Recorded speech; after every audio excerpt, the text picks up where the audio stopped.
ভেসে। আজকে নিয়ে এসেছি ছুটির বার মানে মাংস। বাঙালির ছুটির বার মাংস না হলে খায় না। আর আমি জানেন সবসময় গরম গরম দিয়ে রান্না করতেই বেশি ভালোবাসি। গরম গরম হবে, খেতে স্বাদ হবে। চলুন কথা না বাড়িয়ে করে নিই এত সুন্দর মাংসটা ঠিক করে ফেলেছি আজকে। আর ভিডিওটা একদম স্কিপ করবেন না, পুরো ভিডিওটা অন করতেই ভুলে গেছি। আমি এতে দিয়ে দিয়েছি বেশ খানিকটা টক দই আর বেশ খানিকটা কাঁচা লঙ্কা।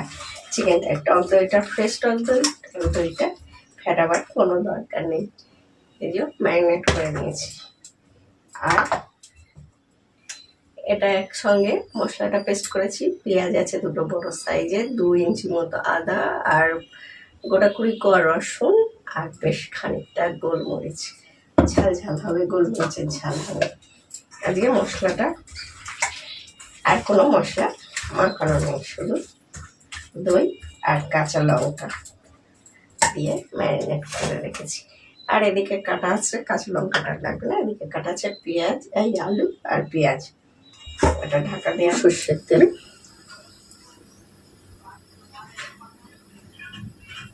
এছাড়াও করতে পারেন, আমি একটা আলু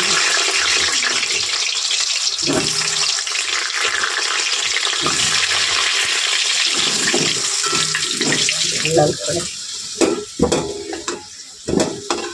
আজকে রবিবার একদম এক তরকারি বাজে আর অনেক কিছু রান্না হয় জানি। চিনি দিয়ে দেবো একটু, কারণ হচ্ছে চিনিটা দিলে মাংসের কালারটা ভালো হবে। আর আগে লাল লাল ঝাল লাগে, গোলমরিচ দিয়েছি অনেকটা মশলাতে।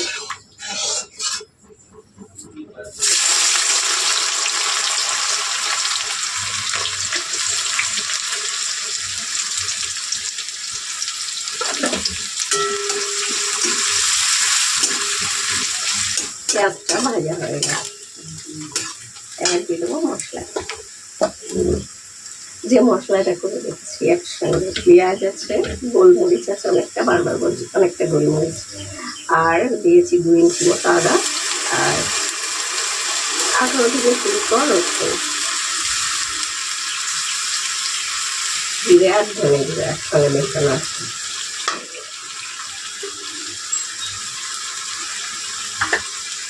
দিয়ে দেবো একটা টমেটো,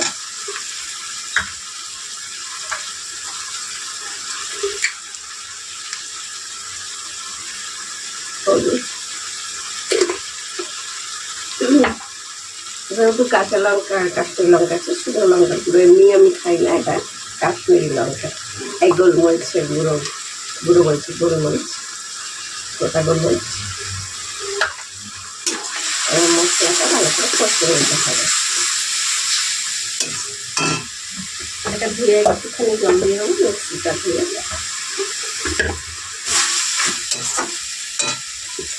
এবার দিয়ে দেবো যে মাংসটা ম্যারিনেট করে রেখেছিলাম, টক দই আর কাঁচা লঙ্কা ছিল, আর কিচ্ছু দিলে শুধু টক দই আর কাঁচা লঙ্কা। আর মাংসটা দই দিয়ে ম্যারিনেট করার জন্য খুব সফট হয়ে যায় চিকেনটা। এমনি পোলট্রি মুরগি খুব একটা ভালো লাগে না। আর এখন আর বেশি মুরগি আমরা সেটাই দেখাই।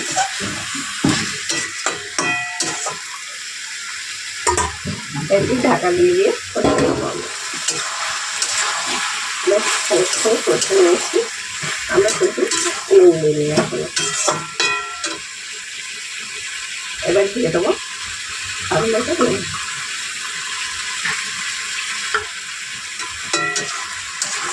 যে কোনো রান্না দেখে দেখে করলে কিন্তু তার স্বাদটাই আলাদা হয়।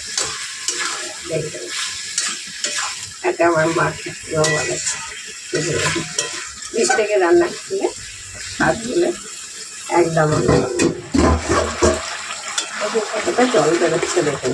নুনটা দিতে ওর জন্য আগে থেকে কিছুক্ষণ কষে নিতে হয়, নাহলে খুব জল বেরোয়। কষে নিয়ে তারপরে নুনটা দিতে হয়। আমরা আর একটু কষে নেব, আর 4-5 মিনিট, ততক্ষণ আমরা ওদিকে একটুখানি আর ঢাকা দেওয়ার দরকার নেই, এমনি কষে নেব। আর সসপ্যানে জলটা বসিয়ে দিচ্ছি, গরম আলুটা যেটা ভেজে রেখেছিলাম সেটা, আর ওদিকে জলটাও ফুটে গেছে। আগে যারা ভিডিওটা দেখছেন তারা একটু, যখন আমি ম্যারিনেট করছিলাম মাংসটা তখন কিন্তু ভিডিওটা অন করতে একটু মিলে গেছিলাম আমি, তাই বলা আছে দই আর কাঁচা লঙ্কা বাটা দিয়ে ম্যারিনেটটা করেছিলাম। আর যাই হোক দিয়ে দেবো জল। মাংসটা সবসময় গরম জল দেবে, না হলে মাংসটা না পাল্টা পাল্টে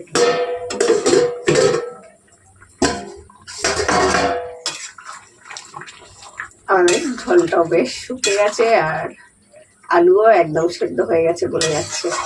আমাদের রান্নাটা মোটামুটি কমপ্লিট। দিয়ে দেবো গরম মশলাটা।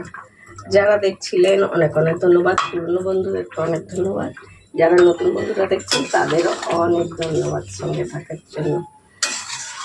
আজকে একদম সব কিছুতেই ভালো লাগে, পরোটা রুটি দিয়ে সব দিয়ে খাওয়া যায়। ভাতের জন্য চিকেন আমাদের একদম রেডি।